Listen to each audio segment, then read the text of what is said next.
బాబా ఏం ఎండలురా బాబు. ఎండలు ఎంత భయంకరంగా ఉన్నాయో చూస్తున్నారు కదా. మనం ఎంత కష్టపడి ప్లాన్స్ పెట్టినా ఈ ఎండల ప్రభావానికి అవి వంగిపోవడం, ఎండిపోవడం కామన్గా జరుగుతున్నదే. కానీ మనం చాలా వరకు ఇలా చెట్లు చచ్చిపోతుంటే ఈ ఎండలకి పెద్ద పెద్ద చెట్లే పడిపోతున్నాయి, మనుషులమే బతకలేకపోతున్నాం. అలాంటిది ఈ చిన్న చెట్లెంత అని ఆలోచిస్తాం. కానీ ఇలా ఈ ప్లాంట్స్ చెడిపోవడం అనేది ఇది జస్ట్ ఎన్వైరన్మెంట్లో వచ్చిన చేంజ్ వల్లనేనా? కానీ ఎంత ఎండ కొట్టినా, ఎంత వానొచ్చినా మనం ప్లాంట్స్కి సరిగా ప్రొటెక్షన్ ఇస్తే అవి ఖచ్చితంగా బతుకుతాయి. అండ్ మన ప్రమోరో ఆర్గానిక్స్లో ఈరోజు నేను మన ప్లాంట్స్ని ప్రొటెక్ట్ చేయడానికి యూజ్ చేస్తున్న మల్చింగ్ సీక్రెట్ ఏంటో అండ్ దానివల్ల మనకు వచ్చే బెనిఫిట్స్ ఏంటో చూద్దాం. మల్చింగ్ అంటే జస్ట్ కేవలం ఒక గడ్డి కప్పడం మాత్రమే కాదు, ఇది ఒక scientific investment in soil health. And దీనివల్ల మనకు వచ్చే బెనిఫిట్స్ చూడండి.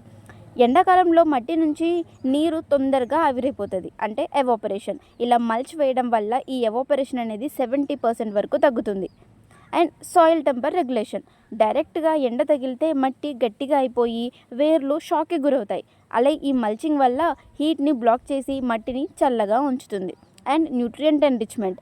ఈ గడ్డి, ఆకులు అన్నీ కలిసి కూడా మొత్తం కొంచెం కొంచెంగా కుళ్ళిపోతాయి. దానివల్ల అది మట్టికి ఒక ఫెర్టిలైజర్ లాగా కూడా పనిచేస్తుంది, ఒక న్యాచురల్ ఫెర్టిలైజర్ అనమాట. మల్చింగ్ లేయర్ వల్ల మట్టి కింద ఉన్న వీడ్స్కి సన్లైట్ అనేది తగలక మెయిన్ ప్లాంట్కి తోడుగా ఉన్న ఈ ఎక్స్ట్రా సీడ్స్, ఎక్స్ట్రా వీడ్స్ అనేవన్నీ చచ్చిపోతాయి అన్నమాట.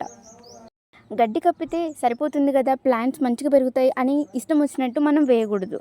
నియర్లీ ప్లాంట్ స్టెమ్కి ఒక 1 ఇంచ్ డిస్టెన్స్ వదిలి చుట్టూ ఒక రింగ్ లాగా మనం పెట్టాలి. స్టెమ్కి డైరెక్ట్గా టచ్ అయితే ఫంగస్ వచ్చే ఛాన్స్ కూడా ఉంటుంది. అండ్ లేయరింగ్, ఒక పల్చనైన లేయర్ లాగా మనం వేయాలన్నమాట.